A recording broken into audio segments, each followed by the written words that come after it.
Hello everybody, welcome back to my channel. I'm so sorry, it's been a while.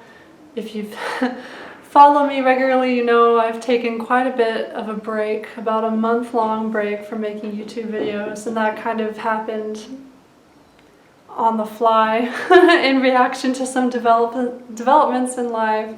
Also, if you hear noises in the background, there's construction happening over here. In the room behind me, I have a washing machine going, and so I'm trying to get one of these life developments to come here so I can show her off. Hi, baby. So one of the developments is we got a cat. Come here. Yeah. Oh, she's not much of a lap cat, so I don't know how long she'll stay up here with me. But this is Luna. Luna is a sweetheart. And before I start answering questions, I kind of want to explain where I've been for the past few weeks and how Luna came into our possession. How we're taking care of her, and some big changes happening in my partner's family. Oh, she wants down. Okay. She's not much of a lap cat. So my original plan for this Q&A video, I have cat hair flying everywhere now. My original plan for this Q&A video was to actually record this on my birthday trip. My birthday was December 21st. And my partner and I took a trip to the coast, to the beach. And if you follow me on Instagram, you probably saw some of the photos I took. It was perfect. It was exactly what we needed. But just with time and everything, I didn't really get a chance to fully charge my camera battery, and I didn't bring my camera with me because I just decided, no, I need this weekend just to unplug and have some time with my partner and just drink beer on the beach, right? And so my plan was to actually record this around Christmas time and then upload it before the end of the year, before the end of 2019. Well, then on Christmas Day, my brother-in-law and his wife, because my partner is the oldest of 3 brothers, so this is the youngest brother, and his wife announced that they're going to have a baby, and it was completely unexpected, kind of an accident, and their financial / life situation is pretty unstable right now. So the youngest brother-in-law, his job situation is pretty unstable, and they were already planning on moving back in with my mother-in-law because they lived with her before they got married. They were planning on moving back in with her in April, and now all of a sudden they're moving back in with her, and there's going to be a baby in June or July. So that's kind of crazy. And so the pregnant sister-in-law was kind of showing some concern about living with the cat while she was pregnant and when the baby is here. First time parent jitters, I guess, I don't know. But also the cat was showing some health issues, and one weekend, I think it was the weekend before Christmas or sometime around there, I noticed when I saw the cat pee at the house, at my mother-in-law's house, and I saw what I thought was blood in her urine. Luckily, my partner's cousin is a veterinarian, and he was coming over already that day to check on the dogs, and so he went ahead and checked out Luna, and he prescribed some antibiotic in case there was some sort of bladder infection. But he told us that most likely she probably has a bladder stone or a kidney stone. And, you know, he really emphasized the importance of diet because, you know, it's just a cat thing. Cats are kind of sensitive, and if you buy them the cheap food, it's going to cause some health problems, especially the cheap food that's full of grains and stuff that they're not supposed to eat. And so Luna was kind of showing some signs. Also, she was shedding a lot. I mean, it's summertime, it's hot, so cats naturally shed more in the summertime, but this was a not so normal amount. And so we kind of came to the decision that my mother-in-law, she can't afford to take care of Luna because she can't afford the super expensive food that Luna would need, better quality, grain-free kind of food. But also my sister-in-law, who's pregnant, feels weird about having the cat there, whatever. So we volunteered, like, okay, we're gonna take in the cat. And so we take Luna to the cousin, who's a veterinarian. We do some blood work and we do an ultrasound, and sure enough, she does have a small calcium deposit or stone in her bladder. And also her blood work showed that she was like, one of the enzymes or something that they measure in the blood work was really high. It was like right on the edge of being diagnosable for kidney problems. And that's disconcerting. So we went ahead and took Luna home that day. This was a couple weekends ago. And we switched her over to a diet. It's kind of a specialty food specifically for urinary care that the veterinarian cousin recommended, and so we got her on that, and she seems to be doing well. Her shedding has gotten a lot better. Of course, we bought a brush to brush her every day. Her pee looks good and cleared up. It looks fine.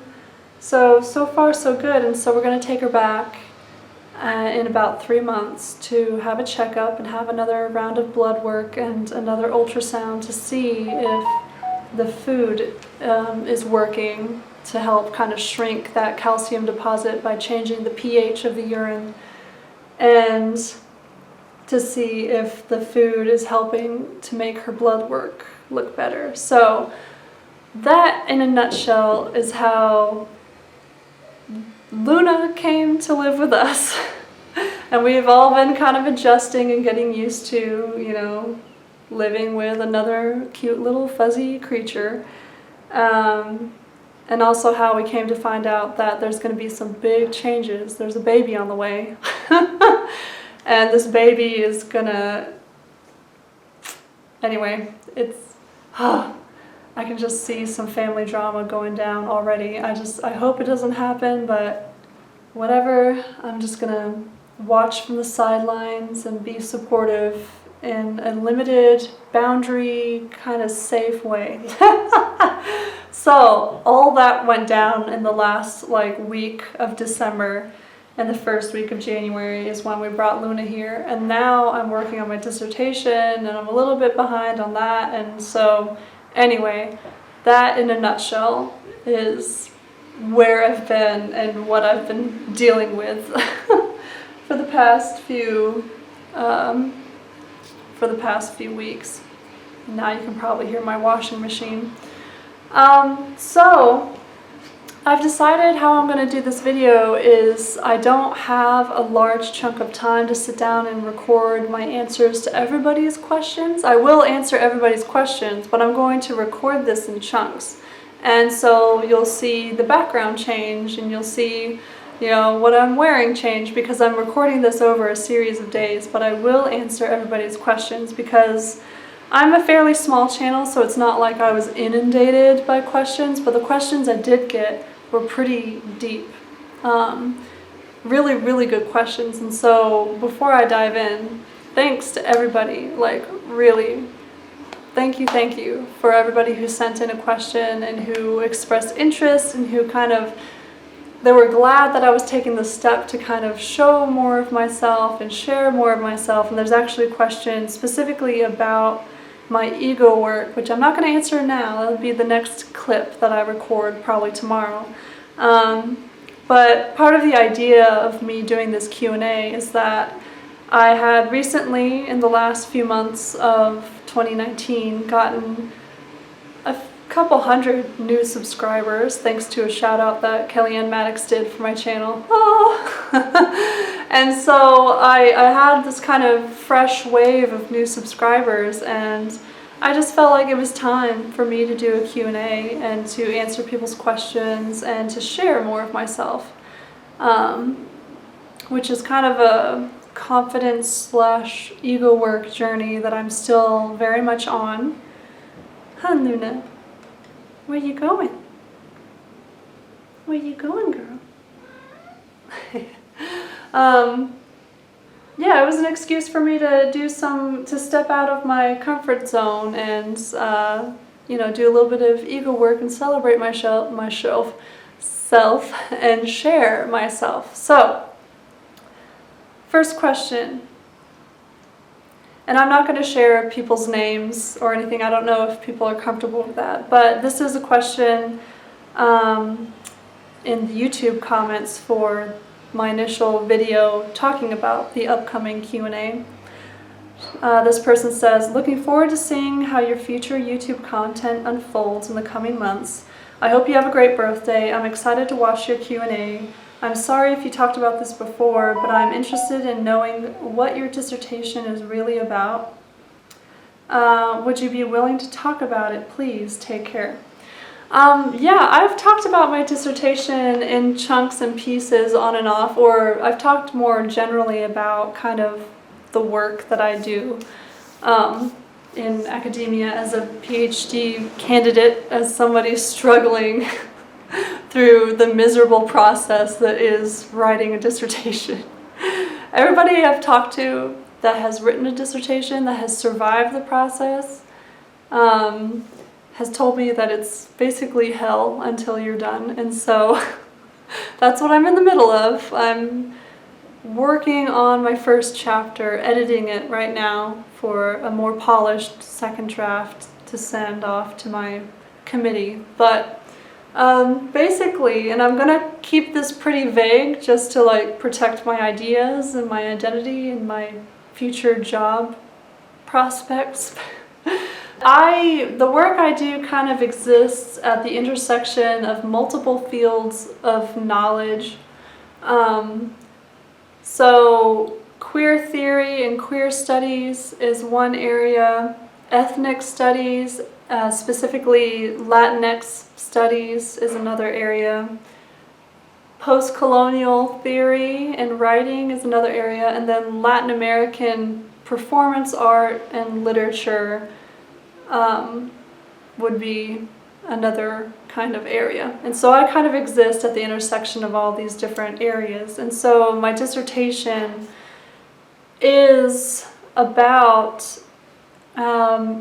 generally what I aim to do with this dissertation is to kind of fill in the gaps of history with a capital H, that was written, or history as told from a Eurocentric or even US-centric perspective.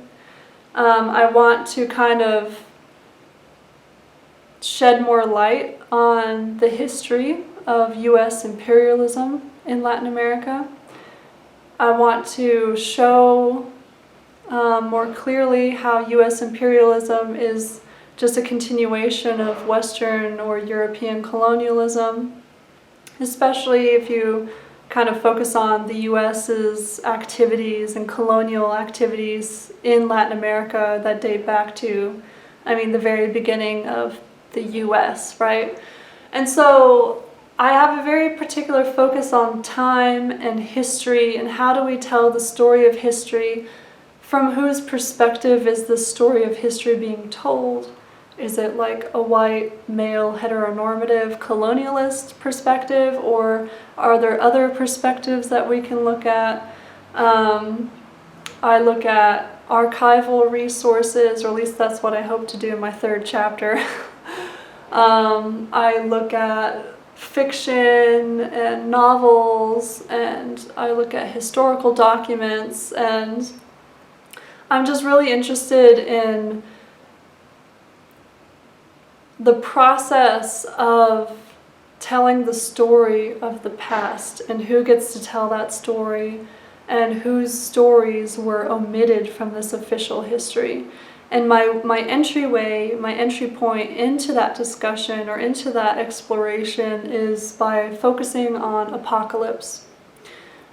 Now, I'm obviously not part of Christianity or Catholicism. I was raised Catholic, but I've liberated myself from the Abrahamic deity and all of his bullshit, right?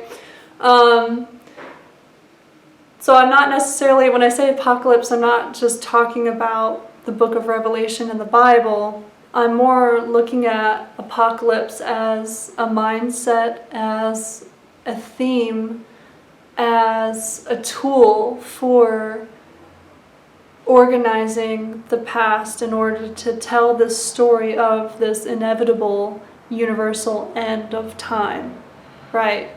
And so the past, the present, and the future, how we tell the story of history, all of that is kind of wrapped up into Apocalypse. And something that I hope to illuminate in my dissertation is to really show how this apocalyptic mindset or habit was an integral part of the beginning of the Western colonial project.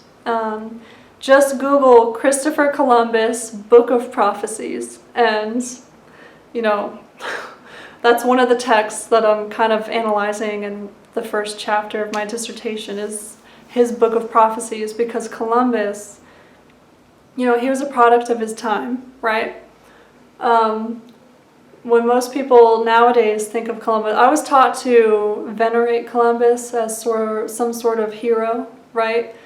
I was also raised in predominantly white, working class, rural, Republican, Bible-thumping Kentucky, so that might have had something to do with it. But I think nowadays there's more of a growing conversation about viewing Columbus as a symbol of all the evils of colonialism, which rightfully so.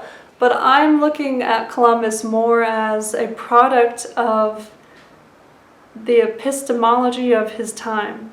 How knowledge, things like maps, geography, mathematics, all of those things were organized in that kind of medieval to Renaissance or medieval to modernity turning point that his voyages kind of demarcate or mark in the timeline of history, right? 1492 is a big year in global history for a reason, and Columbus was a central figure behind that, right? Well, he was also very, very religious, a devout Catholic, and he used that as a political tool to help try to convince the King and Queen of Spain to finance his voyages, right? Part of that was the promise to evangelize and convert any savages or whatever that they might come across for his voyages. And he was preoccupied, I would say even somewhat obsessed with apocalypse, with the biblical apocalypse, and he came to believe himself to be chosen by God, the Abrahamic, Catholic, Christian God. He believed that he was chosen by God to go on these voyages and eventually discover these unknown discover in huge quotation marks, right? These lands and peoples, because it was part of a greater plot to finance, to use the riches that were extracted from the Americas and from Africa, right?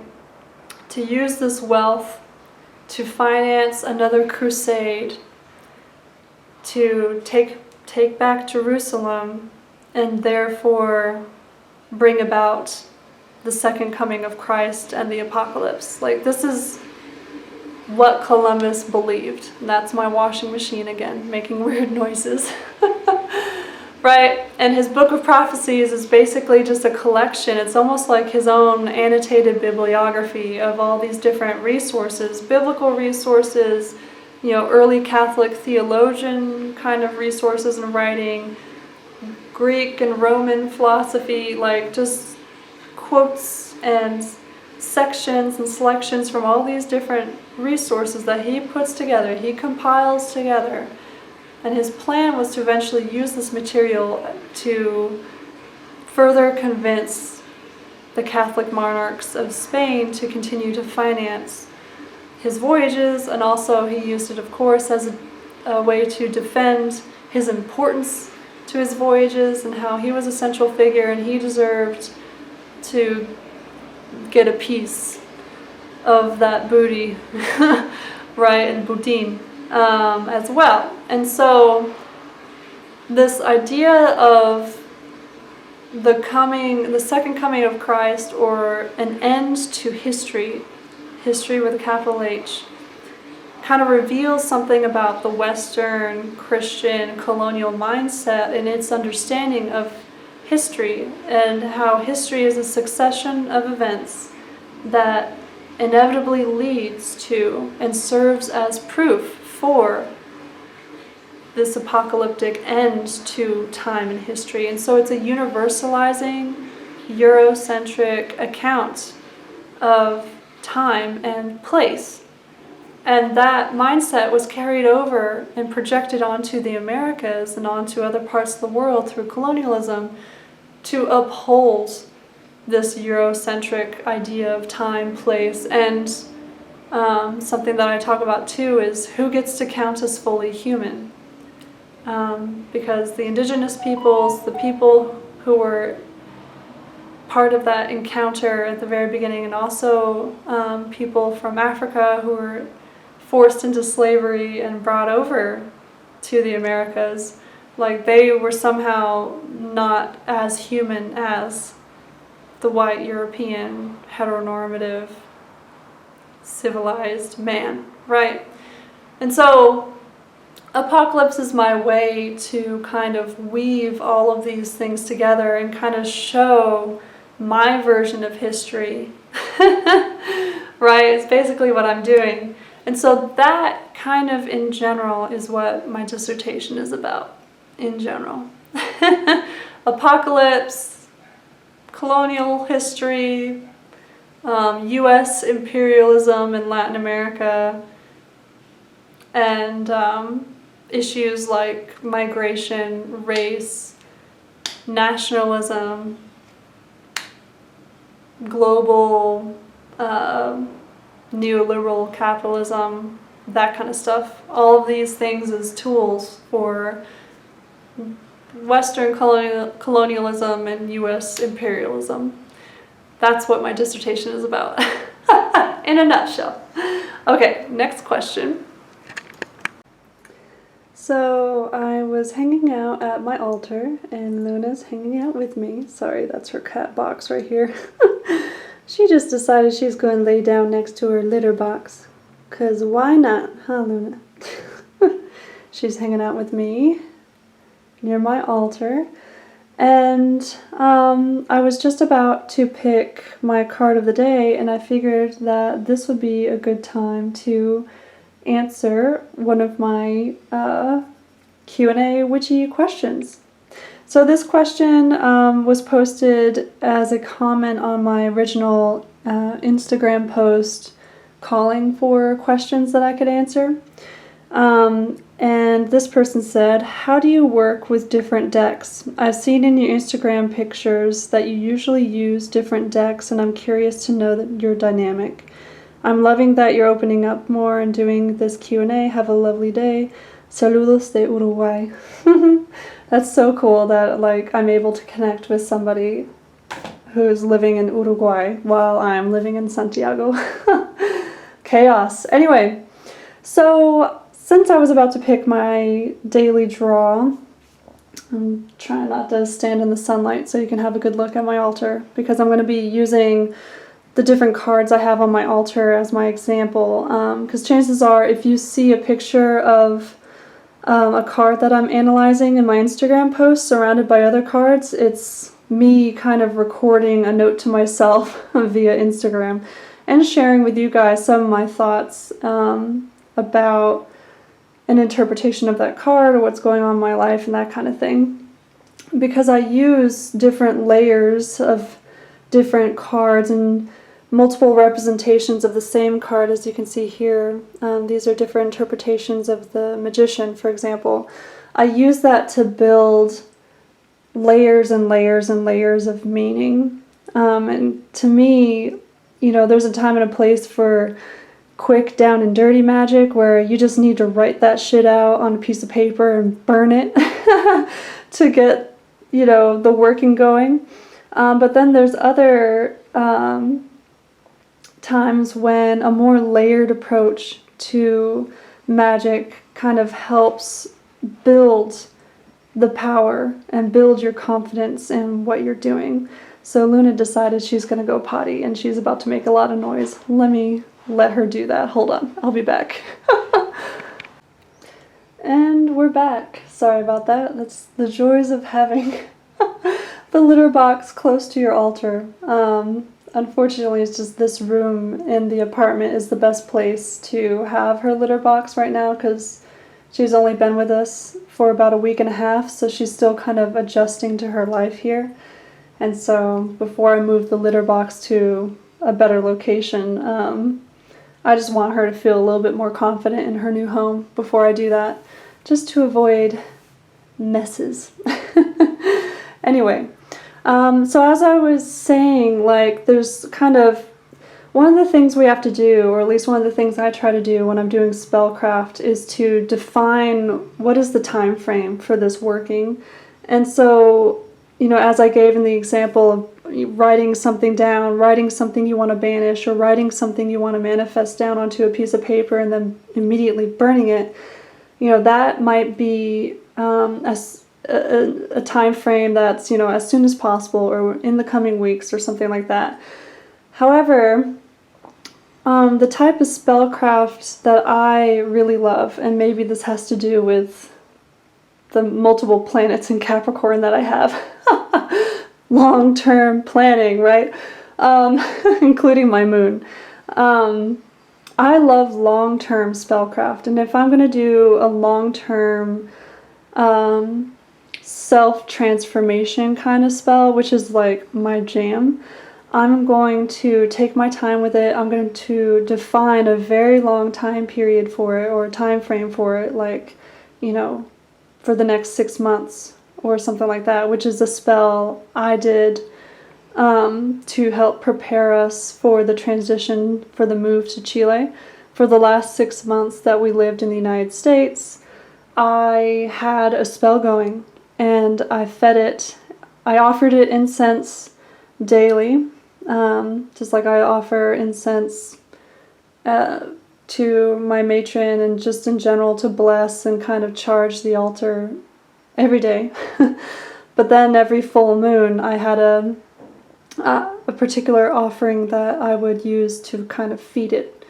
And so I really love that kind of spellcraft, and using different decks for that purpose, and combining images and combining different interpretations of the cards created by different artists and even authors. It's a way for me to feed the magic, to feed it, to feed the working. But also it makes the change you're trying to make in your life, right? Whether that's kind of an inward focus or an external, more mundane kind of spellcraft, whatever it is, it makes it more concrete, or at least that's how it feels to me. So, for example, here we have different representations of the Magician, because the Magician is my card of the year. And actually, this from the Osho Zen is one of my most favorite representations of the Magician. I have a video that I made about a year and a half ago, just gushing over why I love this card and gushing over the card. I'll link it up here in the corner. But yeah, so the Fool was my card for 2019, and the Magician is my card for 2020. And I purposefully chose it. It's not like I drew it at random. And here we have the Mary L, the Centennial edition of the Rider-Waite, the Green Witch Tarot, the Tarot of Pagan Cats, the Osho Zen, and the Golden Botticelli. And I can, throughout the year, my plan is to keep all of these on my altar in one way or another. I might kind of rearrange the altar. Every time I clean it, I tend to kind of play around with how I arrange it. But I can keep these on the altar and then pick which representation of the magician I feel most compelled to work with at any given time. So right now it's really a combination of the Witch card from the Green Witch Tarot and the Osho Zen, because right now I'm trying to build a daily, or at least 5 days a week, like during the work week, mindfulness meditation practice. But I also want to feel in my groove, in my power, because there's a sense of mastery with the magician, and I'm in the middle of writing one of my chapters, and I really need to channel that feeling of that confidence in your expertise in a subject. Because that's what I'm trying to prove right now through this dissertation. So that's how I can use multiple decks at a time. I also here have 2 decks going on in this corner. Let me see if I can, there we go, the lighting is a little bit better now. So as you can see, there's a tall glass jar, and this is what I call my self jar. I've had a self jar on my altar for probably at least 2 years now. The first one I started, I was still living in Massachusetts, and I moved back down to Georgia January 2018, I think. So it's been quite a while. And I just really like the idea of the self as a construction rather than something, you know, to me, like, the question is not so much the ontological question of what is the self, right? This idea that the self is something that does indeed exist or is permanent or something like that. I prefer to look at the self, you know, your idea of who you are, as a process, as something that's continually changing, and that opens me up more and makes me feel more comfortable with the inevitability of change, the inevitability of death, which is the big change, right, that we all have to face. And that we all come into awareness of at some point in our lives, or at least for those of us who make it to adulthood. So that openness to change helps me feel more empowered, and actually it can become an avenue for liberation, right? Liberation from your personal demons, liberation from societal demons, right? So anyway, I keep a jar on my altar and I feed the jar, or it's more like I guard and keep, I want to use the verb in Spanish, guardar, like I keep memories, momentos, recuerdos in the jar. And so some of those are little messages that I write to myself on little pieces of paper and keep in there. Some of those are little buttons and stickers from different events and movie tickets and those kind of things. And I started this jar when we moved here to Santiago, and so this is the self that I'm constructing while I live and experience this life in Santiago, Chile, basically. And so on the top here, we have the Rumi Oracle. Sorry, the lighting isn't the best. Let me see if this helps, if I turn this on. Not really. It's just the intense morning light in here. That's a little bit better. So this is the Rumi Oracle, and I use this as my weekly draw. I draw a card every Monday, and that kind of sets the tone and the mood and the focus for the week in terms of my work, in terms of what I'm working on within myself too. And so I put this on the top of the self jar because this is what I'm thinking about This is what I'm trying to manifest this week. And then in a more long-term sense, here I have different representations of the Virgin Mary from the beautiful, I really do love this deck, Golden Botticelli deck. This is the only deck I've bought myself in Chile so far. And I've worked with it for several months now. And I love it. And I just love Renaissance art, but coming at Renaissance art from an awareness of colonialism and how European colonialism in the Americas and other parts of the world really is kind of what made the Renaissance possible, even though the way Europe tells the history of itself, it treats the Renaissance as if it's something particular and unique to Europe as a proof of its civilization, right? Anyway, hashtag anti-colonial history. Anyway, so I'm fascinated by Renaissance art from that kind of perspective, but also from a feminist perspective, kind of reanalyzing these representations of the female form and of characters from the Bible, particularly the Virgin Mary, which I prefer to call the Mother Mary. And here are the High Priestess and the Ace of Chalices from this deck, and those are two very powerful representations of her. These two representations of the Priestess and the Ace of Cups, right, are obviously based on, especially the Ace of Cups here, representations, Renaissance representations of the Virgin Mary. So I'm working with her. I used to have a statue of her on my altar back in the US. I actually gave that statue to my mom. She's very Catholic and she loves some statues. So anyway, I used to work with her. I'm returning to her, and I'm also focusing on, at the current moment, the spirit model of magic, and this is part of my kind of witchy studies plans for 2020.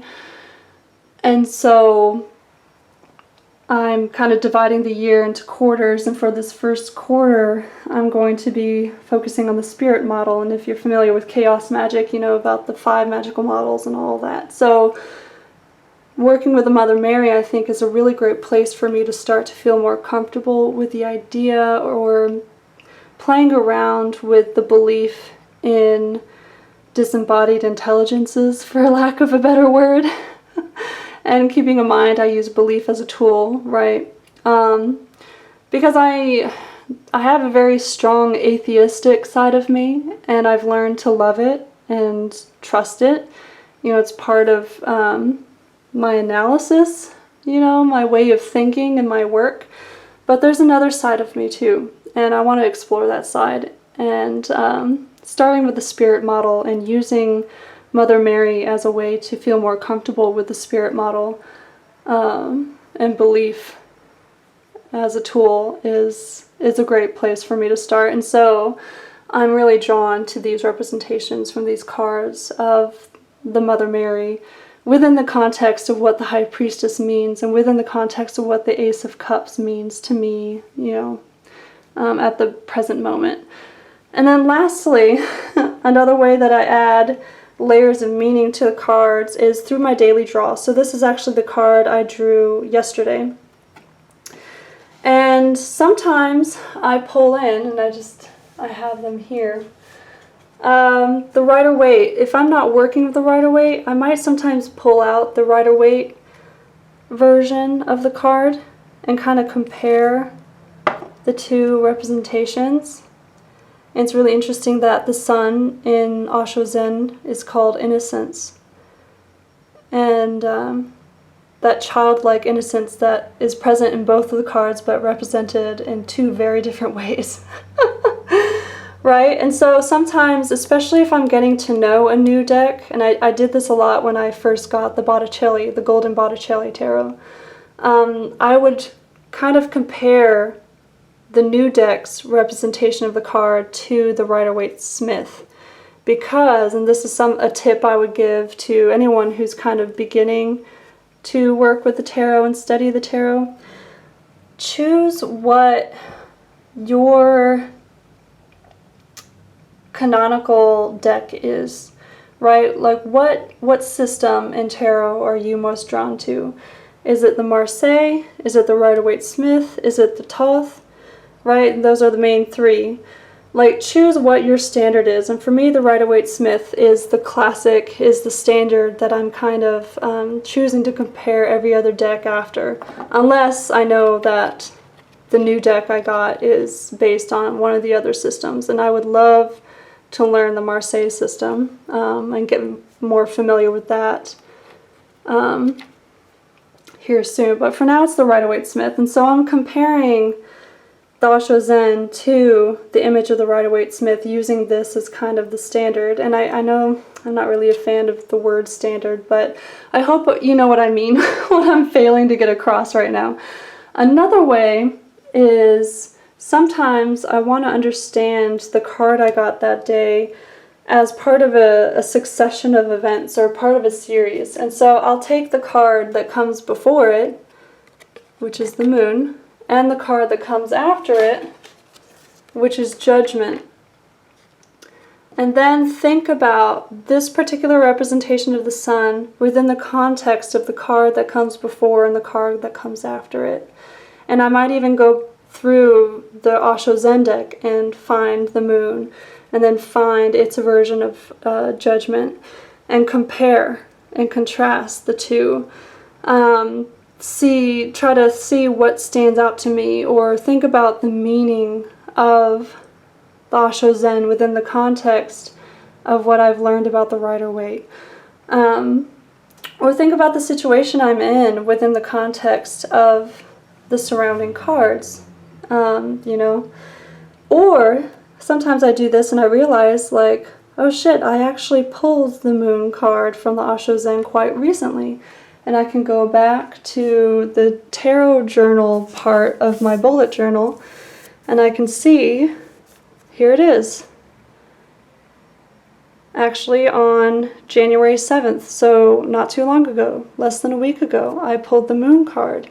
And so now I'm pulling the Sun, and I can use that as another layer of meaning that I can build onto how I'm trying to process my life, how I'm trying to process how I currently feel, what my plans are for the day, or the magical working, or the inner transformation I'm trying to make within myself, right? It's all about adding layers and layers and layers of meaning. So I've gone on for 17 minutes about this. I hope I answered your question, but now I think it's time to move on to the next one.